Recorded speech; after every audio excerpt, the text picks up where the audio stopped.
পুরো বিশ্বের কাছে হাসির পাত্র ডোনাল্ড ট্রাম্প।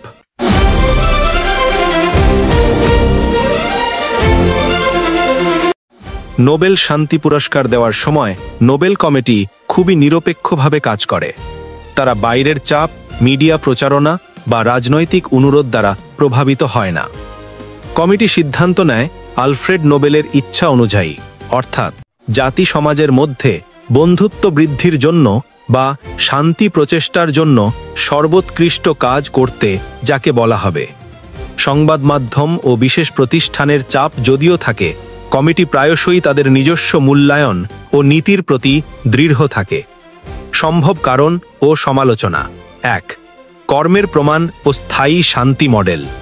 ট্রাম্প দাবি করেছেন বেশ কিছু দ্বিপাক্ষিক শান্তি বা মধ্যস্থতা করেছেন, যেমন গাজা, ইন্ডিয়া, পাকিস্তান ইত্যাদি।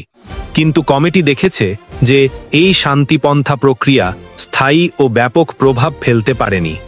একজন নোবেল পুরস্কারের ইতিহাসবিদ বলেছেন, ট্রাম্প দারুণ সুযোগই পাচ্ছেন না, কারণ তার নীতিগুলো আন্তর্জাতিক সংহতি ও সহযোগিতার ধারার সঙ্গে সঙ্গতিপূর্ণ নয়। সংবাদ মাধ্যম ও বিশেষ প্রতিষ্ঠানের চাপ যদিও থাকে, কমিটি প্রায়শই তাদের নিজস্ব মূল্যায়ন ও নীতির প্রতি দৃঢ় থাকে। সম্ভব কারণ ও সমালোচনা। 1. কর্মের প্রমাণ ও স্থায়ী শান্তি মডেল। ট্রাম্প দাবি করেছেন বেশ কিছু দ্বিপাক্ষিক শান্তি বা মধ্যস্থতা করেছেন, যেমন গাজা, ইন্ডিয়া, পাকিস্তান ইত্যাদি। কিন্তু কমিটি দেখেছে যে এই শান্তিপন্থা প্রক্রিয়া স্থায়ী ও ব্যাপক প্রভাব ফেলতে পারেনি।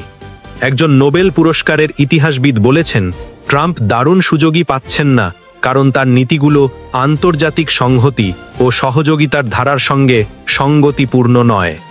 সংবাদ মাধ্যম ও বিশেষ প্রতিষ্ঠানের চাপ যদিও থাকে, কমিটি প্রায়শই তাদের নিজস্ব মূল্যায়ন ও নীতির প্রতি দৃঢ় থাকে। 3. লবি ও প্রচারণার প্রভাব সীমিত।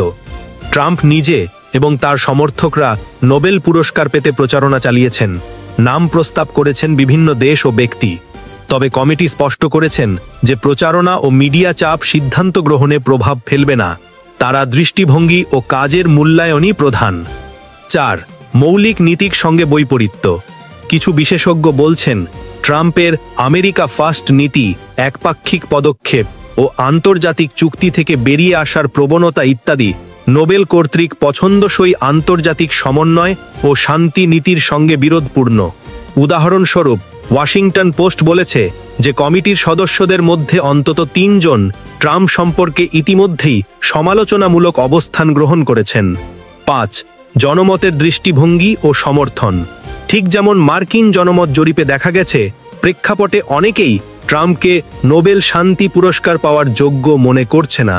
অর্থাৎ না শুধু কমিটি, সাধারণ মানুষও অনেক ক্ষেত্রে ট্রাম্পের শান্তি প্রচেষ্টাকে অতিরঞ্জিত বা আপোষমূলক মনে। শিল্পমত জন বোল্টন, যুক্তরাষ্ট্রের সাবেক জাতীয় নিরাপত্তা উপদেষ্টা, বলেছেন যে ট্রাম্পের শান্তি প্রচেষ্টা বিভ্রান্তি, অস্থিরতা ও সুস্পষ্ট উদ্দেশ্যহীন ছিল, যা নোবেল কমিটির জন্য গ্রহণযোগ্য প্রমাণ হিসাবে কম।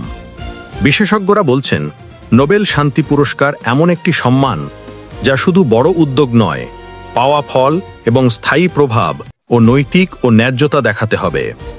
কিছু বিশ্লেষক বলছেন, যদি গাজা যুদ্ধবিরতি সফলভাবে স্থায়ী পর্যায়ে পৌঁছায়, ভবিষ্যতে ট্রাম্প সেই সময়ের জন্য প্রার্থিতা পেতে পারেন।